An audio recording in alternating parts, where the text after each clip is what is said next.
सभापती महोदय, मांडला ना, मग मी मांडला आहे असं म्हटलं ना. प्रस्ताव त्यांनी मांडला आहे ते बोलतील. सभापती महोदय,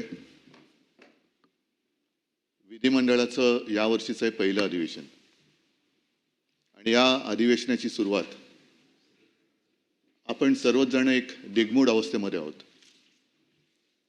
आजपर्यंत नेहमी सभागृहात दिसणारे आपल्याला सर्वांनाच आपले वाटणारे अजितदादा या सभागृहात किंवा या विधिमंडळात आज दिसत नाही, ही खंत आपल्या सगळ्यांच्या मनात आहे. माणसं येतात, माणसं जातात, माणसं असताना त्यांचं महत्त्व कधी कळत नाही आणि ती नसतात त्यावेळेला त्यांचं महत्त्व कळून काही उपयोग होत नसतो. अनेक जण अशी असतात की जी जवळ असताना कळत नाहीत, पण काही जण अशी असतात की जी जवळ आल्यानंतर आपल्याला व्यवस्थित कळतात. या विधिमंडळामध्ये अनेकांच्या राजकीय कारकिर्दीची सुरुवात अजितदादांच्या बरोबरीनेच झाली असेल. काळ एकच आहे, साहजिकच आहे. विशेषतः माझ्या कारकिर्दीची सुरुवात ही अजितदादांच्या पक्षाच्या आणि त्यांच्या विचारधारणेच्या विरोधातली होती. आम्ही कधी एकत्र येऊ असं ध्यानीमनी सुद्धा वाटलं नव्हतं. अजितदादांच्या बद्दल म्हणायचं झालं तर 2 सकाळ अशा होत्या, त्यातली एक सकाळ ही महाराष्ट्राला त्यांच्या कृतीने धक्का देणारी होती आणि दुसरी सकाळ ही महाराष्ट्राला चटका देणारी होती, अंतःकरणाला चटका देणारी होती. आम्ही कधी एकत्र येऊ असं आम्हाला वाटलं नव्हतं. हे जे मी आपल्याला सांगितलं त्यावेळेला साहजिकच आहे, दोन्ही पक्ष हे राजकीयदृष्ट्या एकमेकाच्या विरोधात होते. एकत्र आलो, अनपेक्षितपणाने एकत्र आलो आणि एकत्र आल्यानंतर साहजिकच आहे की मनामध्ये एक नाही म्हटलं तरी अढी होती. त्याच्या आधीची सकाळ मी आपल्याला सांगितली आणि त्याच्यानंतर ही व्यक्ती माझ्यासोबत, एकतर मला प्रशासनाचा अनुभव नव्हता, अचानक ह्या सभागृहात किंवा या विधिमंडळात आलो, तो मुख्यमंत्री म्हणून आलो. कामकाज कसं चालवायचं त्याच्यात सहकारी सगळे विरोधातले होते ते आहेत. अजितदादांसारखा एक सहकारी ज्यांनी एक धक्का दिला होता आणि आपल्यासोबत उपमुख्यमंत्री म्हणून बसणार, हे थोडंसं त्यावेळेला नाही म्हटलं तरी अनपेक्षित होतं. पण जसजसं कामकाज सुरू झालं तेव्हा मला कळलं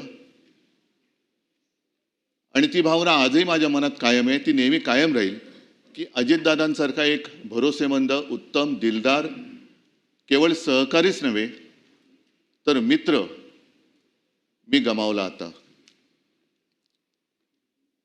शासकीय किंवा प्रशासकीय कामकाजामध्ये एक खंबीर मला पाठिंबा होता, आधार होता. कोणतीही गोष्ट काही एखादी कळली नाही तर अजितदादांबरोबर मी बोलायचो आणि एवढा विषयाचा सखोल अभ्यास करणारा सहकारी किंवा लोकप्रतिनिधी अभावानेच आढळेल आज सुद्धा. त्यांचं वैशिष्ट्य म्हणजे ते 6 वेळा उपमुख्यमंत्री होते हे तर आहेच,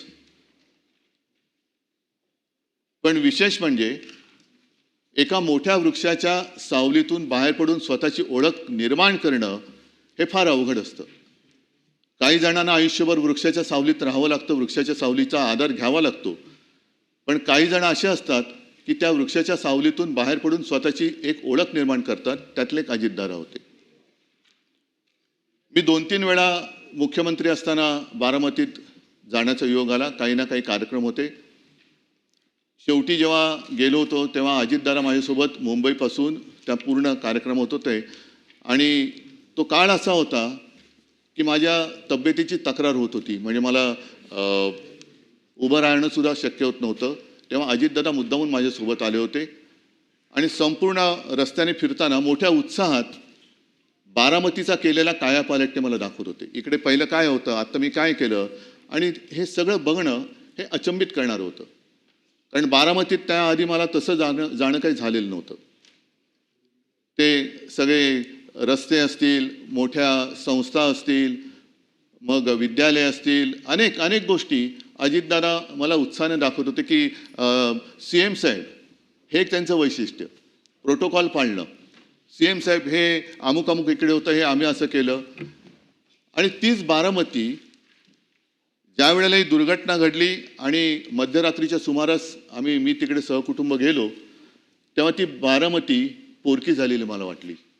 निशब्द तर होतीच, मध्यरात्र तर झालेली होतीच, पण त्यावेळेला अशी आनंदाने एक भरलेली बारामती पूर्णपणे पोरकी झालेली मला जाणवली. हे माणसाचं वैशिष्ट्य असतं.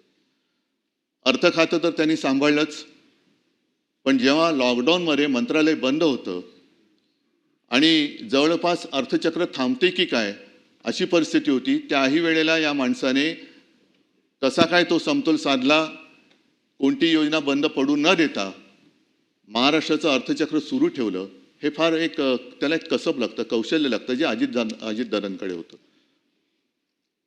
कर्जमुक्ती तर आम्ही आधी केलीच होती.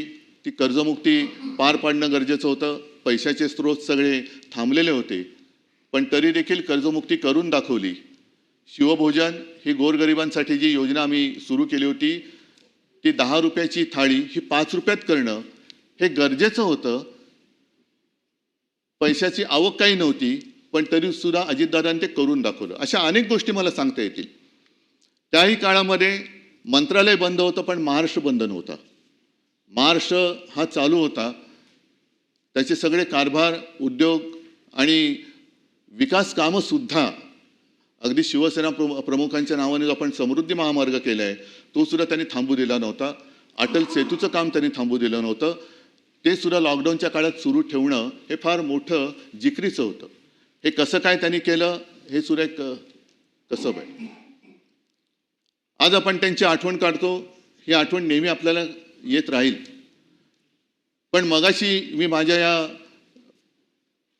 भावनात्मक बोलण्याच्या सुरुवातीला जे म्हटलं की माणसं असताना त्यांचं महत्त्व कळत नाही, माणसं गेल्यानंतर कळून उपयोग नसतो. अलीकडच्याच काळामध्ये अजितदादांचं एक वक्तव्य आहे की ज्यांनी त्यांच्यावर 70,000 कोटीचे घोटाळे केले त्यांच्यासोबत ते आज सत्तेत आहेत. हे मी का सांगतोय की एखादी व्यक्ती असते तेव्हा तिला आपण जीव नकोसा करतो, एवढं इतपत त्याला बदनाम करतो की नको तू जीव, आणि मग तोच आपल्यातनं गेल्यानंतर तो अचानक आपल्यासा वाटायला लागतो. मला असं वाटतं की या निमित्ताने आपण सगळ्याजणांनी एक मर्यादा पाळण्याची गरज आहे. कोणाला किती बदनाम करायचं, आयुष्यातून खरंच किती उठवायचं, तोही माणूसच आहे. अजितदादांचं एक वैशिष्ट्य म्हणजे त्यांनी ते कधी खचून नाही गेले. एखादा दुसरा माणूस असता तर तो खचून गेला असता. दुर्दैवाने अपघातात त्यांचं निधन झालं. एखादा खचलेल्या मनाचा असता तर त्यांनी खरोखर जीव दिला असता. हे राजकारण किंवा ही संस्कृती आपल्या महाराष्ट्राची नाहीये. ठीक आहे, एखादा माणूस चुकतो, पण तो चुकल्यानंतर खरंच तो चुकलाय का ह्याची सुद्धा एक खातरजमा करण्याची गरज असते. त्यांनी कधी त्याच्याबद्दल माझ्याकडे देखील कधी असं हे नाही केलं की आता काय करायचं, एवढं सगळं माझ्यावरती आरोप. पण नाही, त्यांनी त्या सगळ्या आरोपांना आपल्या कामातून उत्तर दिलं. आणि त्या कामातून उत्तर असं दिलं की तेव्हा तत्कालीन आमचे जे सहकारी होते, ज्याने आरोप केले होते, त्यांनी सुद्धा त्यांना सहकारी म्हणून स्वीकारलं आणि आम्ही सुद्धा त्यांना सहकारी म्हणून स्वीकारलं. आणि म्हणूनच आज या सभागृहातला एकही व्यक्ती असं नाही की ज्यांनी दादांच्या कामाचा जवळून अनुभव घेतलेला नाहीये. दादांचा स्वभाव असेल, थोडासा तापट असेल, एक तर त्यांच्या आवाजात एक नैसर्गिक भारदस्तपणा होता, त्याच्यामुळे त्यांच्यासमोर अधिकारी सुद्धा थोडेसे असे वचकून असायचे. अनेकदा कळायचंच नाही की हे कौतुक करतायत की दम देत आहेत. पण तो एक दादांचा एक ती शैली होती, दादांची एक लकब होती. बोलताना सुद्धा बिनधास्त बोलायचे. अनेकदा त्यांच्या वक्तव्याने त्यांना अडचणीत आणले हे सुद्धा आपण पाहिलेलं आहे. पण बोलायचं तर बोलायचं, काही काम एखादं करायचं तर बेधडकपणाने करायचं, बेलाशकपणाने करायचं. याचं कारण त्यांच्या मनात कुठे पाप नसायचं. एकदा का मनात पाप नसेल तर आपण केलेल्या कृतीबद्दल पश्चाताप होण्याची भावना त्या व्यक्तीच्या मनात येऊ शकत नाही. आणि दादा मला असं वाटतं त्या व्यक्तीच्या वर्गवारीत येत होते. एकतर त्यांनी, मी तुम्हाला सांगितलं की अत्यंत अडचणीच्या वेळेला महाराष्ट्राचं अर्थखातं सांभाळलं. एक मला कशाचाही अनुभव नसताना माझ्या मंत्रिमंडळात एक उत्तम भरोसेमंद सहकारी म्हणून त्यांनी काम केलं. वेळ म्हणजे कदाचित घड्याळ आणि वेळ म्हणूनच त्यांची ती निशाणी होती की काय कळत नाही. कारण दादा 11 वाजता येणार म्हणजे 11 वाजता बरोबर त्यांची गाडी दारात उभी असलीच पाहिजे. बरं, आल्यानंतर विषय घेऊन यायचे. ते विषय झाल्यानंतर फाफट पसारा जास्त न करता काम झालं का बरं सीएम साहेब मी निघतो. मंत्रिमंडळात सुद्धा मी प्रत्येक वेळेला बघितलेलं आहे, कागदं असतात पसरलेली, पण दादांच्या समोरचं टेबल हे व्यवस्थित सगळ्या गोष्टी काटकोनात असायच्या. त्यांचं पेन असेल, त्यांचे कागद असतील, हे काटकोनात असायचे. आणि हे मी का सांगतोय आवर्जून, कारण ही सवय शिवसेना प्रमुखांना सुद्धा होती. आणि त्यांच्याबद्दल म्हणजे शिवसेना प्रमुखांबद्दल प्रमोद नवलकर जे बोलले होते ते मला या निमित्ताने आठवते की माणूस कसा शिस्तीचा असतो. तर म्हणजे तुम्हाला असं वाटेल की विषय काय आणि हे बोलतायत काय, पण काटकोनामध्ये सगळ्या गोष्टी असणं, सगळ्या गोष्टी स्वच्छ पाहिजे. एखादी गोष्ट जरा तिरकी तारपी असली का ते व्यवस्थित लावली गेली पाहिजे. ही एकदा शिस्त लागली का मग कारभारसुद्धा त्या शिस्तीने केला जातो. आपण जर का सगळं काही पसरलेलं आहे, मग कुठला कागद कुठे गेलेला आहे, कशाचा कशाला पायपोस कोणामध्ये नाही, तर कामकाजसुद्धा तसं होऊ शकत नाही. आज आपण सगळेच जण एका अशा दुःखात आहोत की सगळ्यांनाच असं वाटतंय की आपल्या जवळचा कोणतरी गेलेला आहे. ही भावना फार थोड्या व्यक्तींच्या बद्दल आपल्या सगळ्यांच्या मनात निर्माण होते. मी तर माझा एक चांगला मित्र गमावला हे तर माझं दुःख आहेच, पण त्याचबरोबरीने महाराष्ट्राने एक उमदं नेतृत्व गमावलंय हे महाराष्ट्राचं फार मोठं नुकसान आहे.